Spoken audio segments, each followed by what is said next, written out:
हमारे दोस्त हैं रऊफ़ क्लासा साहब, उन्होंने कल हमारे शो में एक फ़िक्रा बोला था जो मैं बड़ी देर तक उसको सुन के आप समझे सुरूर में रहना, मैं उस सुरूर में रहा। उन्होंने कहा कि पंजाब का ताल्लुक वही है जो पानीपत का दिल्ली के तख्त के बारे में था।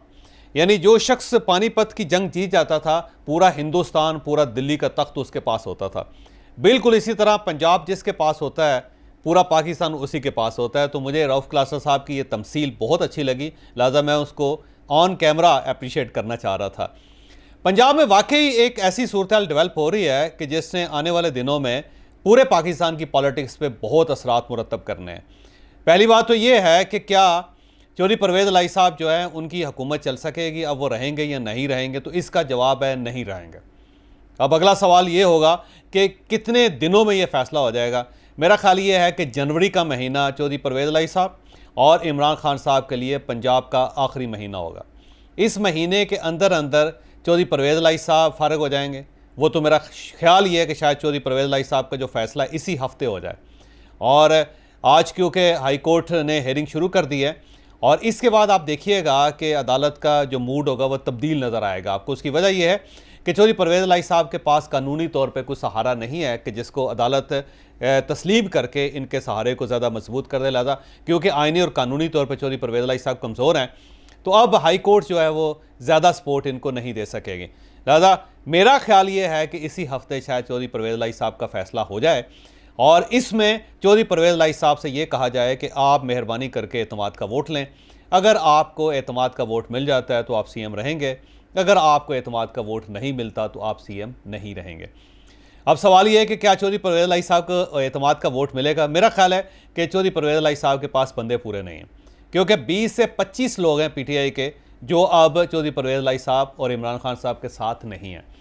अब सवाल ये है कि ये 20 और 25 लोग हैं किसके पास? इसमें से कुछ एमपीएस जो हैं वो पाकिस्तान मुस्लिम लीग नून के पास हैं, कुछ एमपीएस जो हैं वो आसिफ अली ज़रदारी साहब ने लपेट लिए हैं और कुछ ऐसे एमपीएस हैं जो दरमियान में घूम रहे हैं। वो कभी ज़मान पार्क जाते हैं, कभी वो ज़रदारी हाउस जाते हैं और कभी वो मॉडल टाउन में मियाँ शहबाज शरीफ साहब के साहबजादे सुलेमान शहबाज से मिलते हैं। लिहाजा वो दरमियान में, वो जो दरमियान में है वो एक बेटर डील के लिए तीनों फ्रीकैन के गिर्द चक्कर लगा रहे हैं।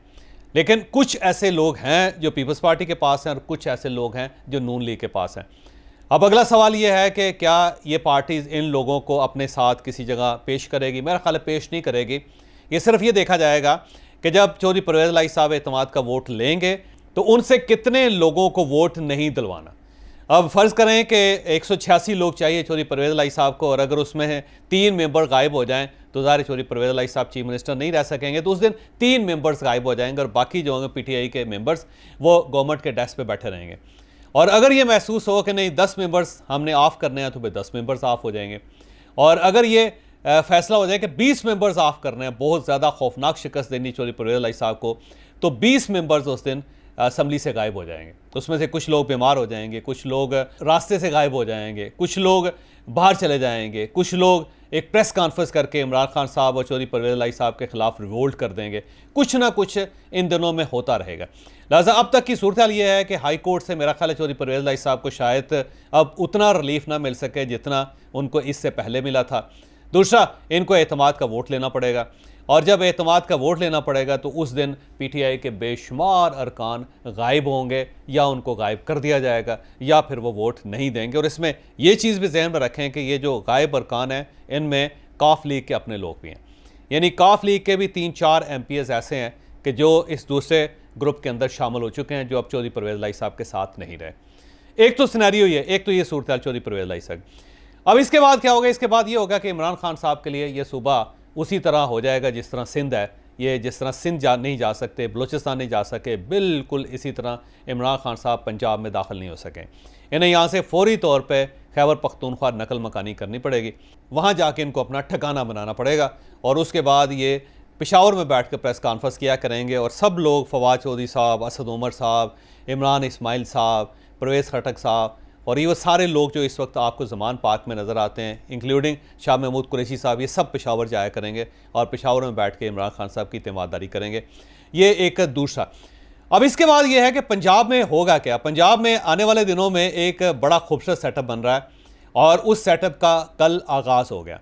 आपकी स्क्रीन पर इस वक्त एक तस्वीर है, इसमें आप देखें कि जहांगीर तरीन साहब हैं और फिर ओन चौधरी साहब हैं और इनके साथ सुलेमान शहबाज साहब हैं। सुलेमान शहबाज साहब वज़ीर आज़म मियाँ शहबाज शरीफ साहब के दूसरे साहबजादे हैं और इस वक्त ये पॉलिटिकली बहुत एक्टिव हैं और हमज़ा शहबाज साहब की कमी भी पूरी कर रहे हैं और ऐसा महसूस होता है कि आने वाले दिनों में ये लाहौर के अंदर, पंजाब के अंदर बड़ा अहम किरदार अदा करेंगे। ये कल गुलदस्ता लेके जहांगीर तरीन साहब के घर गए और वहाँ जाके इन्होंने तरीन साहब और उसके साथ ओन चौधरी साहब के साथ मुलाकात की और इस मुलाकात में इन्होंने एक तो इज़हार हमदर्दी किया तरीन साहब के साथ कि आपके साथ बहुत बुरा हुआ, आप इमरान खान साहब को लेकर आए और आप ही को इमरान खान साहब ने बुरी तरह डस लिया। आप और आपके बेटे के ख़िलाफ़ केसेस नहीं बनने चाहिए थे, हमें उस वक्त भी आपसे हमदर्दी थी, हमें आज भी आपसे हमदर्दी है। साथ ही FIA की तरफ से उन्हें यकीन दहानी करवाई गई कि FIA की इन्वेस्टिगेशन हो चुकी है और अब इस इन्वेस्टिगेशन की बुनियाद पे आपको किसी वक्त भी क्लीन चिट मिल जाएगी, जिस पर तरीन साहब का ये कहना था कि मुझे मेरा हक मिलेगा। बहरहाल अगर आपने कुछ सपोर्ट किया तो आपका शुक्रिया, अगर आप सपोर्ट ना भी करते तो ज़ाहिर है मैं तो उम्मीद लगा के बैठा था कि कभी ना कभी इस इंक्वायरी का कोई ना कोई पॉजिटिव फ़ायदा होगा। इसके साथ साथ एहसन भोन साहब जो पाकिस्तान के नामवर वकील भी हैं और बार एसोसिएशन के साथ बड़ा गहरा ताल्लुक़ है, उनका सदर भी रहे हैं वो, तो एहसन भोन साहब ने एक पटिशन दायर कर रखी है सुप्रीम कोर्ट ऑफ पाकिस्तान में और उस पटिशन का मतलब यह है कि किसी भी MNA को जब अदालत डिसक्वालीफाई कर देती है 62-63 के तहत तो उसको ताहयात नहीं होना चाहिए, ये इंसानी हकूक़ के बुनियादी असूलों के ख़िलाफ़ है। तो इस की समाअत अभी तक नहीं हो सकी। अब महसूस ये होता है कि आने वाले दिनों में सुप्रीम कोर्ट ऑफ पाकिस्तान इसकी समाअत करेगी और इसके बाद जहांगीर तरीन साहब का, क्योंकि 5 साल पूरे हो चुके हैं, तो जहांगीर तरीन साहब को अगला इलेक्शन लड़ने की इजाज़त दे दी जाएगी और यूँ जहांगीर तरीन साहब आने वाले दिनों में एक एक्टिव पॉलिटिकल रोल अदा करेंगे। ये वफाक का कौमी असम्बली का इलेक्शन भी लड़ेंगे और ये सूबाई असम्बली का इलेक्शन भी लड़ेंगे। लिहाजा आने वाले दिनों में एक ग्रुप है जिस ग्रुप में अलीम खान साहब शामिल हैं, जिस ग्रुप में जहांगीर तरीन साहब शामिल है और शायद इस ग्रुप में चौधरी सरवर साहब भी शामिल हों। ये ग्रुप पंजाब के अंदर बहुत मेन रोल अदा करेगा और इसका किरदार वही होगा जो आज पाकिस्तान मुस्लिम लीग काफ का है। यानी पंजाब में जो नेक्स्ट गवर्नमेंट बनेगी अगले इलेक्शन के बाद, उसमें जहांगीर तरीन ग्रुप एक मेन रोल अदा करेगी। जिसके साथ होगा उसी की हुकूमत बनेगी और जिससे ये अपनी हमदर्दी वापस ले लेगा वो ग्रुप हुकूमत से बाहर निकल जाएगा। तो आने वाले दिनों में एक बड़ा तगड़ा ग्रुप बन रहा है जिसके अंदर बहुत सारी पार्टीज़ के लोग होंगे, पाकिस्तान पीपल्स पार्टी के लोग भी होंगे, उसमें PTI के लोग भी उसमें शामिल होंगे, उसमें जो पुराना जनूबी पंजाब सूबा महाज था उसके लोग भी उसके अंदर शामिल होंगे और इसके अंदर कुछ नून लीग के लोग भी शामिल होंगे और कुछ नए लोग भी इसके अंदर इंट्रोड्यूस करवाए जाएंगे जो ज़ाहिर है 25-30-50 के करीब सीटें ले लेंगे और उसके बाद ये बड़ा एक तगड़ा ग्रुप पंजाब के अंदर होगा जिसके बगैर पंजाब के अंदर हुकूमत नहीं बनाई जा सकेगी। तो कल सुलेमान शहबाज साहब ने तरीन साहब से मिल के उनके साथ इज़हार हमदर्दी भी किया और उनसे ये भी कहा कि पाकिस्तान में आपने बड़ा अहम किरदार अदा किया माजी में, आज भी आपका किरदार बड़ा अहम है और हम फ्यूचर में भी आपके किरदार को बड़ा अहम देख रहे हैं। तो उस पर तरीन साहब का ये कहना था कि पाकिस्तान के लिए मेरी जान भी हाज़िर है, मैं पाकिस्तान के लिए पहले भी काम करता रहा, मैं पाकिस्तान के लिए आज भी काम करूँगा और मैं पाकिस्तान के लिए मुस्तकबिल में भी काम करूँगा। लिहाजा तरीन साहब और पाकिस्तान मुस्लिम लीग नून के दरमियान मेरा ख्याल है एक नया रास्ता, एक नया राब्ता डेवलप हुआ है और इस राब्ते का फ़ायदा आने वाले दिनों में दोनों ग्रुपों को होगा। अब आखिरी सवाल एक बड़ा दिलचस्प है कि पंजाब के अंदर क्या कुछ स्टेबिलिटी आ जाएगी। मेरा ख्याल ये है कि जनवरी का महीना पंजाब के अंदर जो अफरा तफरी है उसका आखिरी महीना है। इस महीने के एंड तक यानी अगले 20 दिनों के आखिर 20 दिनों के अंदर अंदर पंजाब सेटल हो जाएगा, पंजाब की पोजीशन बिल्कुल इंटायरली बदल जाएगी, वहाँ पे स्टेबिलिटी आ जाएगी और जो भी हुकूमत बने, जो भी चीफ मिनिस्टर होगा उसको पूरी बैकिंग होगी पूरी रियासत की, जिसमें मिलिट्री इस्टेब्लिशमेंट भी शामिल है, ताकि पंजाब के अंदर ये जो अनरेस्ट है, ये जो करप्शन का वहाँ पे दरिया बह रहा है, उसको ख़त्म किया जा सके, एक स्टेबिलिटी है।